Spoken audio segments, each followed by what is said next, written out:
Assalamualaikum warahmatullahi wabarakatuh.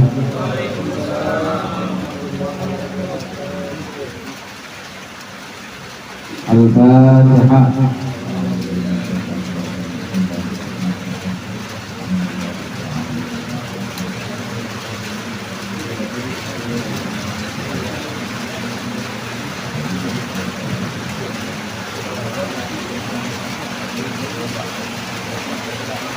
Alhamdulillahi jalla wa ala, ahmaduhu ala jami'il ala, wa ashkuruhu syukran wafiya min bala. Assalatu wassalamu ala sayyidina Muhammadin alladhi ikhtasallahu bihi fadailah, wa ala alihi wa ashabihi alladhina nalu ad-darajati minna. Amma ba'du, fa inna asdaqal hadithi kitabullah wa khairul hadi hadi Muhammadin sallallahu alaihi wasallam, wa syarrul umuri muhdatsatuha wa kullu muhdatsatin bid'ah wa kullu bid'atin dhalalah.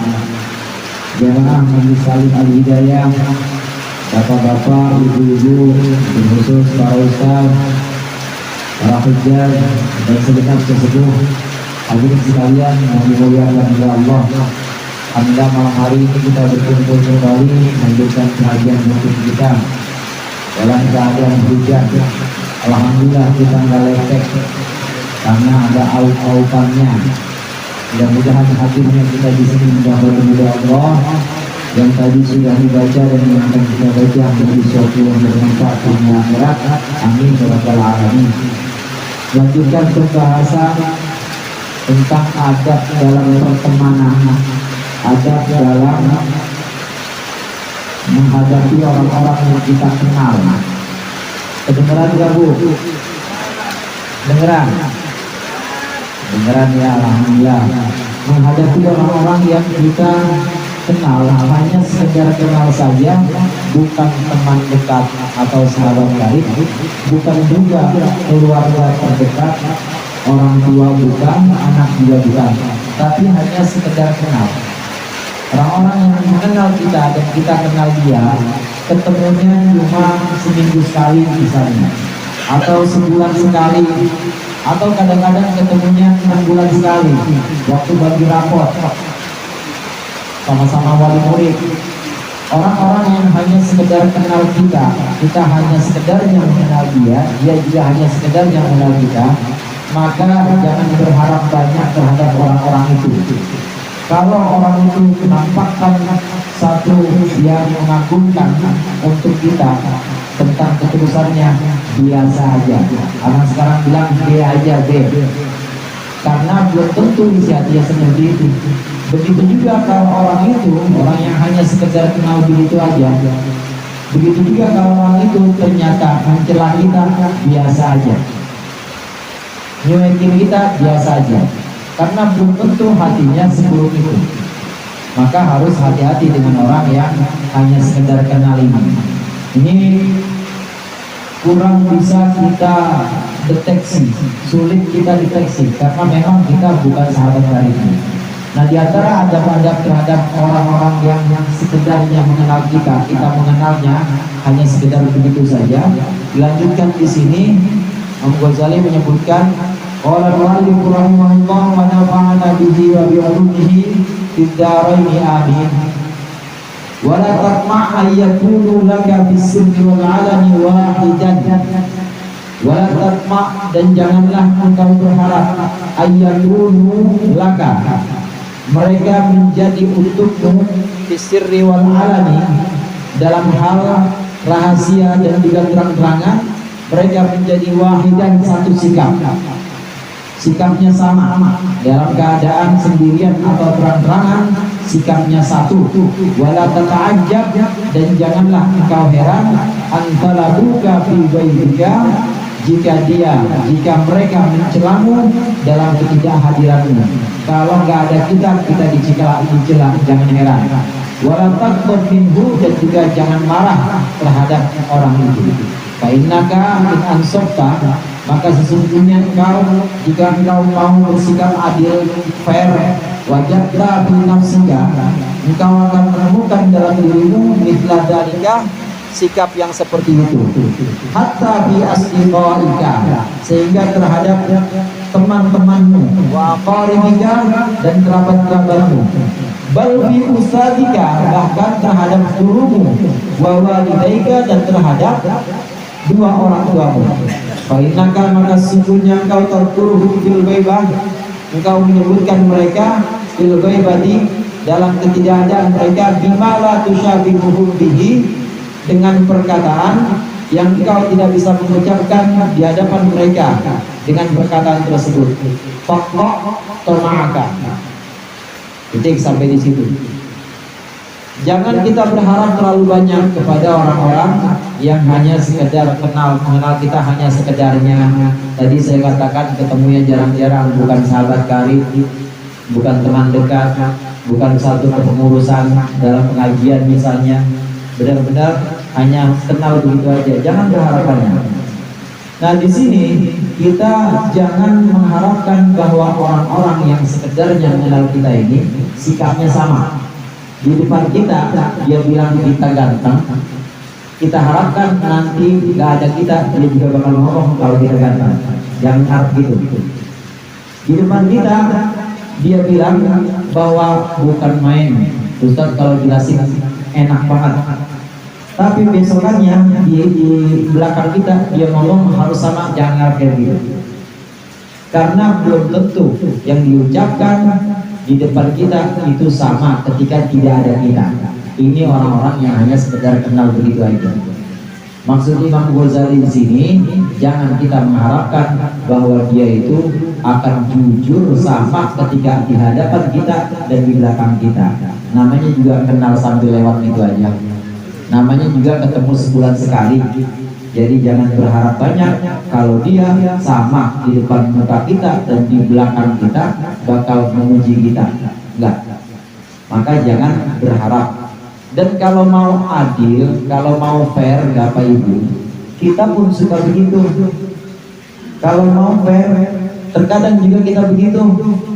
Bahkan terhadap teman dekat kita, kita tidak bisa mengucapkan sesuatu yang sebenarnya itu ada dalam hati kita. Bahkan terhadap guru, Bang Ghazali menyebutkan di sini, bahkan terhadap guru kalau mau fair, kalau mau adil, kadang-kala kita di depan guru kita ngomongnya masih cakep-cakep, tapi di belakang guru ngomong apaan sih guru? Kagak jelas, mana hujan-hujan, mic-nya jelek, kenceng banget, kagak jelas, nggak tahu dengan tuh, perut lapar, membubur dan nungguin aja. Di depan guru bilangnya lain, di belakang guru bilangnya lain. Kalau kita mau fair, bahkan terhadap orang tua kita, emak sama bapak juga begitu. Di depan emak sama bapak kita ngomongnya baik, tapi di belakangnya kita ngomongnya jelek. Maka orang yang sekedar kenal begitu juga punya sikap seperti itu. Mereka kalau di depan kita bersikap baik, jangan harapkan nanti di belakang kita bakal bersikap baik juga.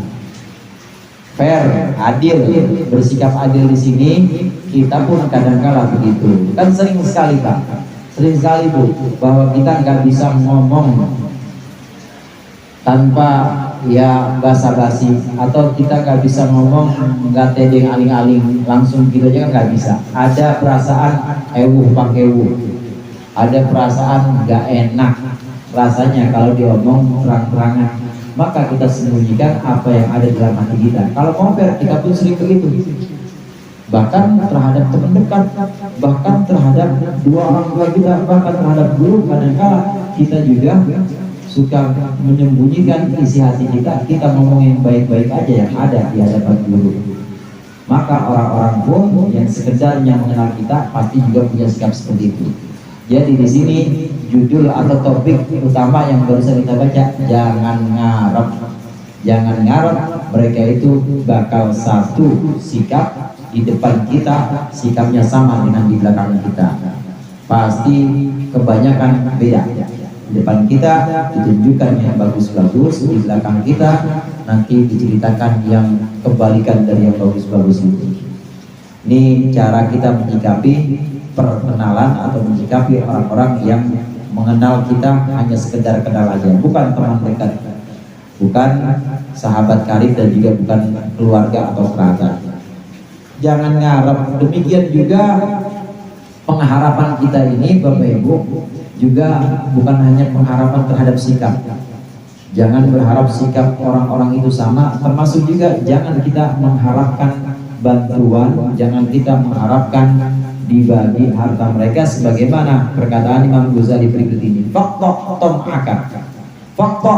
tom'aka an malihim, maka putuskanlah harapanmu dari harta mereka, wajahihim, dan juga jabatan mereka, wa ma'unatihim, dan pertolongan mereka.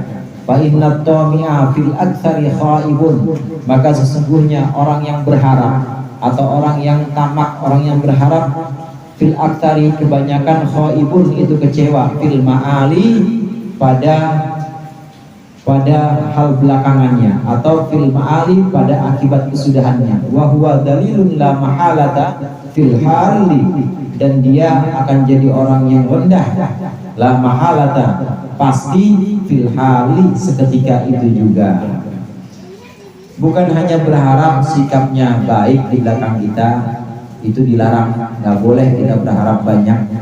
Demikian juga jangan sampai kita berharap sama orang yang baru atau orang yang sekedar kenal kita, sekedar kenal, tahu kalau satu RT sama kita, tapi ketemunya mah paling sebulan sekali.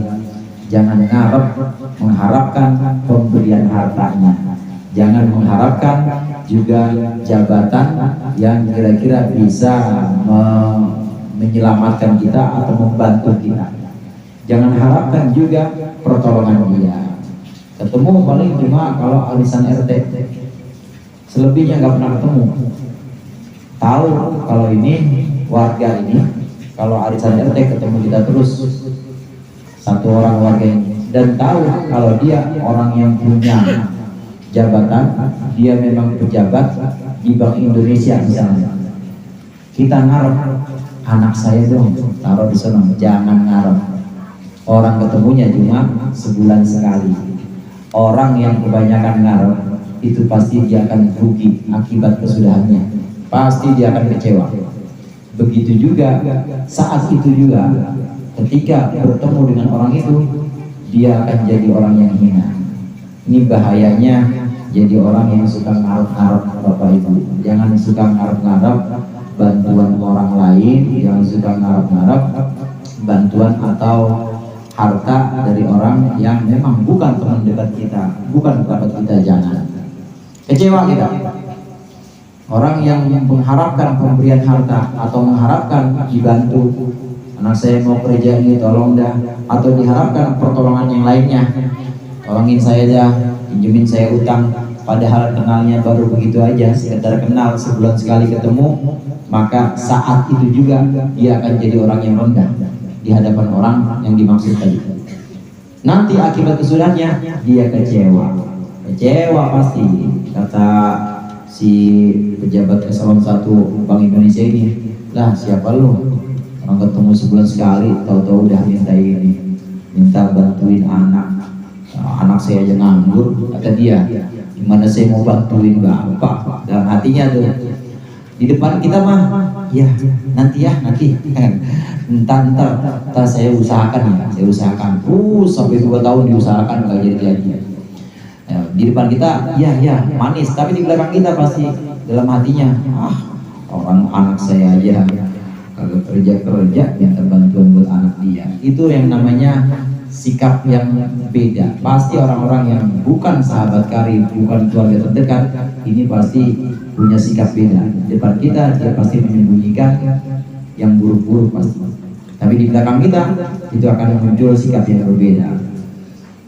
Fa idza sa'alta wahidan hajatan, maka ketika engkau meminta kepada seseorang akan satu kebutuhan, faqadaha, lalu orang tersebut memenuhi kebutuhanmu, fashkurillaha ta'ala, maka bersyukurlah kepada Allah Ta'ala, washkurhu, dan berterima kasihlah kepada orang itu.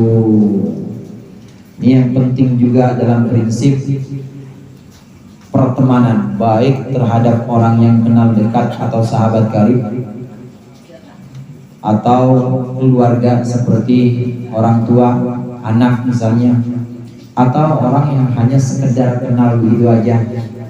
Maka ini prinsipnya ini, kalau kita kebetulan minta tolong, ternyata orang yang kita mintai tolong ini, padahal kenalnya begitu doang, gak dekat, memenuhi kebutuhan kita, ternyata yang kita minta, yang kita mohonkan itu benar-benar diwujudkan oleh orang ini, dibantu, maunya kita apa dibantu.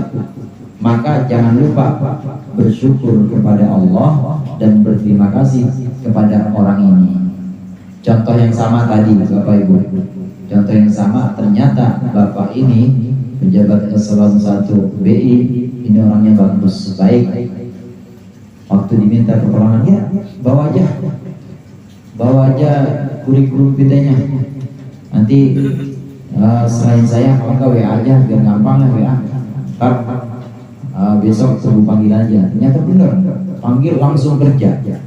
Nah kalau kejadiannya seperti itu, sahabat yang hanya, bukan sahabat, bahkan orang yang hanya sekedar kenal begitu aja tapi bisa bantu kita, jangan lupa kita bersyukur kepada Allah. Alhamdulillah, syukur kepada Allah, karena yang menggerakkan hati orang itu buat menolong kita adalah Allah. Yang menggerakkan hati orang itu buat ngomong kepada koleganya atau rekannya di sana di kantor, nih saya punya, bahasanya ponakan, padahal mau ponakan dari mana ya, tapi dia sebut saya punya ponakan nih kurikulum kitanya. Ternyata dibantu sama dia, itu semua bantuan yang menggerakkan adalah Allah. Maka yang pertama, jangan lupa bersyukur kepada Allah. Alhamdulillah, syukur. Banyak cara-cara syukur itu. Cara syukur yang paling mudah ya Alhamdulillah. Alhamdulillah, anak saya kerja, Alhamdulillah diterima di Bank Indonesia, Alhamdulillah udah nggak jadi pengangguran lagi, Alhamdulillah. Saudara sekalian, ucapan Alhamdulillah dari seseorang ketika menerima nikmat Allah itu lebih agung dan lebih mulia dibanding nikmat itu sendiri.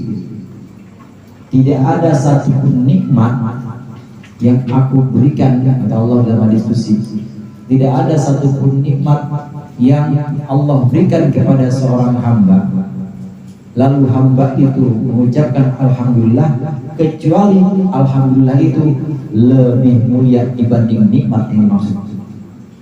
Jadi jangan sembarangan Alhamdulillah. Alhamdulillah itu lebih tinggi, lebih mulia, lebih berat dibanding nikmat yang Allah berikan kepada kita. Alhamdulillah masih enak ngaji, Alhamdulillah gak kehujanan, Alhamdulillah, Alhamdulillah terus. Itu lebih utama dibanding kita gak kehujanan. Alhamdulillah itu, ucapan Alhamdulillah lebih utama dibanding kesehatan kita waktu ngaji.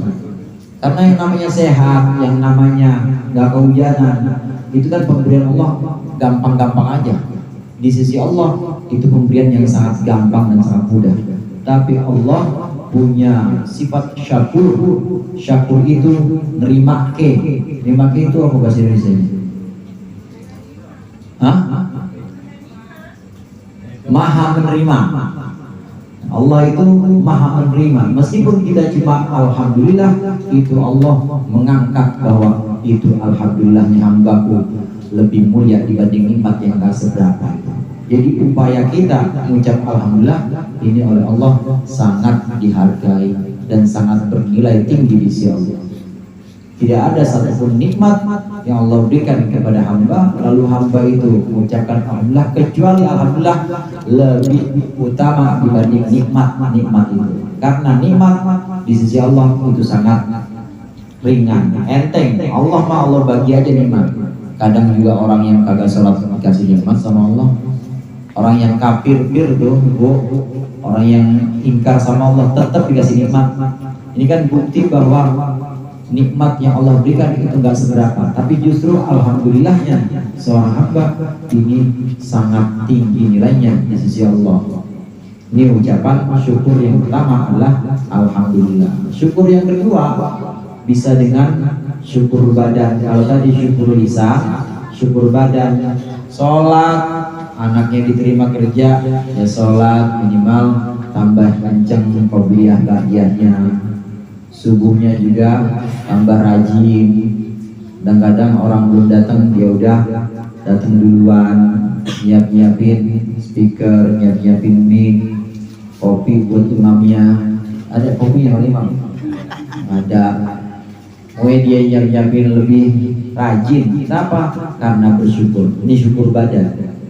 Dan yang lebih penting lagi syukur hati. Syukur hati itu yakin bahwa semua adalah pemberian Allah. Orang ini bisa nolongin anaknya kerja, ini semua yang menggerakkan Allah. Mulai dari kebaikan hatinya, mulai dari niat hati atau maksud hati, kemudian menghubungi rekannya, kemudian meluluskan ujiannya, ini semua yang menggerakkan Allah. Namun selanjutnya jangan lupa washkurhu, selanjutnya jangan lupa berterima kasih juga kepada orang yang dimaksud yang sudah menjadi wasilah atau perantara datangnya nikmat. Contoh tadi, ini pejabat yang kita kenal cuma sebulan sekali ketemunya, ini wasilah namanya, perantara. Jangan lupa bersyukur kepada Allah, bagus.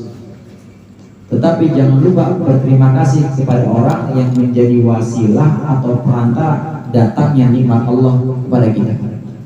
Contoh yang barusan, terima kasih Bapak, anak saya udah mulai kerja. Ini gaji pertama saya beliin buat Bapak sendal lili. Tahu sendal lili? Sendal lili, tahu ya? Gaji pertama anak saya, tanda terima kasih. Terima kasih ya Pak, anak saya udah mulai kerja, jadi lebih teratur hidupnya. Dulu mampu gadang dulu, ini alhamdulillah sekarang udah berubah. Terima kasih sama orang, terima kasih kepada pihak-pihak yang jadi wasilah atau perantara datangnya nikmat Allah. Rasulullah SAW bersabda, "Man lam yashkurin nas, falam yashkurillah." Barang siapa yang tidak berterima kasih kepada manusia, maka dia sama aja tidak bersyukur kepada Allah. Maksudnya syukurnya kepada Allah tetap tidak sempurna. Syukurnya kepada Allah cacat. Kenapa? Karena dia tidak berterima kasih kepada orang yang menjadi wasilah datangnya nikmat itu. Contoh lagi, misalnya paling dekat, orang tua, bapak, ibu, kan semua pada punya bapak, punya ibu ya? Iya. Itu orang tua adalah wasilah, cara atau perantara datangnya nikmat Allah kepada kita. Allah memberikan rahmat atau kasih sayang kepada kita, lagi kecil kita kemudian dirawat dengan kasih sayang Allah, dikasih makan, tumbuh, kemudian berkembang jadi anak-anak, lalu jadi remaja. Itu semua kasih sayang Allah. Tapi melalui perantara, siapa perantaranya? Emak sama bapak kita. Maka emak sama bapak ini adalah perantara atau wasilah yang wajib kita ucapkan terima kasih atau kita wajib bersyukur kepada kedua orang tua. Orang yang bersyukur kepada Allah, ya Allah, terima kasih saya udah 40 tahun begini sehat, 40 tahun ini sempurna, tapi sama orang tuanya nggak terima kasih, syukurnya tidak sempurna atau cacat. Karena syukur kepada Allah harus dibarengi syukur kepada manusia yang mengantarkan wasilah atau menjadi wasilah datangnya nikmat-nikmat Allah kepada kita. Ada satu lagi hadis yang Rasulullah menyebutkan. Rasulullah menyebutkan, "Man asda ilaikum ma'rufan fakafi'uhu, wa illam taqdiru alaihi, wa illam taqdiru ala mukafatihi fatqulah." Kalau ada orang menyampaikan kepada kalian satu perbuatan baik, maka balas dengan perbuatan baik yang setimpal. Dikasih 500 juta, besok amplopin lagi 500 juta. Dikasih 1M kondangan misalnya, besok kondangan 1M lagi kita. Itu mukafah tuh kayak gitu. Tapi fa'ilam takdiru, kalau nggak bisa kita sebanding memberikan kepada dia sebagai tanda terima kasih, kita nggak bisa sebanding dengan pemberian dia, maka fad'ulah, maka doakan dia. Doakan. Kalau kita nggak bisa membalas setimpal dengan pemberian dia atau kebaikan yang sudah dia berikan, maka doain dia. Doain tengah malam, kita sebut namanya, ya Allah terima kasih orang yang sudah berbuat baik kepada saya. Ya Allah, jadikan dia sehat, anak-anaknya soleh-solehah, semuanya didoain. Itu orang-orang yang sudah berbuat baik kepada kita, maka hendaknya kita balas dengan kebaikan yang setimpal, yang mukafat. Atau kalau nggak bisa, kita doa untuk orang tersebut. Satu waktu Rasulullah juga menyebutkan, man asda ila qaumin ni'matan falam yashkuruha lahu fada'a alaihim ustujiba lahu. Barang siapa telah memberikan kebaikan kepada satu kaum, barang siapa telah memberikan kebaikan kepada sekelompok orang, siapapun itu, lalu sekelompok orang itu tidak berterima kasih kepadanya, menyebabkan orang ini berdoa untuk keburukan orang, maka doa orang itu akan Allah kabulkan. Ada dalam bahasa Arab itu ada da'a lahu, ada da'a alaih. Kalau di sini da'a alaih, da'a alaih itu artinya doa buruk. Jadi kalau kita minta doain, ud'uli, doakan kebaikan itu saya. Tapi kalau ud'u alaih, doakan sial saya. Tudung alih, bedanya ala sama li doang. Ada orang telah berbuat baik kepada kita nggak terima kasih. Akhirnya orang ini doa buruk buat kita, maka akan Allah ijabah itu. Doa itu naudzubillah. Udah berbuat baik kepada seseorang, misalnya berbuat baik sama Pardi, tapi Pardi nggak tahu terima kasih. Akhirnya yang doain namanya Agun. Akhirnya si Agun doa, ya Allah ini orang nggak tahu terima kasih. Ini orang emang nggak tahu diri. Udah saya berikan yang baik tapi nggak ada terima kasihnya, ya Allah. Cabut lagi nikmatnya. Ijabah, Allah kasih ijabah. Itu orang biasa. Gimana orang tua? Gimana ibu? Apalagi ibu. Ibu kan ada maling gundang. Maling gundang tahu Pak Haji? Ada sangkuriang. Ada sangkuriang, ibunya sudah berbuat baik. Maling gundang ibunya sudah berbuat baik, tapi nggak ada terima kasihnya. Doa Allah ijabah. Orang yang sudah berbuat baik tetapi tidak dibalas dengan terima kasih atau tidak dibalas dengan kebaikan lagi, boro-boro doain, maka orang yang berbuat baik ini kemudian mohon kepada Allah untuk kesialan orang yang dimaksud, ya Allah ijabah itu. Ini yang dimaksud, kita harus membalas kebaikan orang, kalau bisa dengan kebaikan yang setimpal. Kalau nggak bisa, doakan orang itu. Tapi jangan doa mulu, ya orang kita mampu 500 juta, besok amplopin 500 juta lagi. Ini enggak, doa saya doain aja dah. Jangan. Kalau kita mampu jangan kayak orang susah. Ya kalau kita mampu mukafaah, kita mampu setimpal, bayar setimpal lagi. Jadi kalau kita nggak mampu, ya bayar semampu kita. Nanti doain, ya Allah, doain apa aja, doain kebaikan untuk orang tersebut. Inilah diantara adab-adab atau tata krama kita, cara-cara kita bersikap terhadap orang-orang yang sudah berbuat kebaikan kepada kita. Kita harus berterima kasih, karena kalau kita hanya bersyukur kepada Allah saja, lupa nggak terima kasih kepada orang yang menjadi perantara nikmat Allah sampai kepada kita, maka syukur kita cacat. Syukur kita itu benar-benar tidak sempurna. Wa in qassara fala tu'atibhu wa la tashkurhu fatasiru adawatan. Wallahu a'lam bishawab. Mudah-mudahan bermanfaat. Dikurangnya mohon maaf. Wallahul muwaffiq ila aqwamit thoriq. Assalamualaikum warahmatullahi wabarakatuh.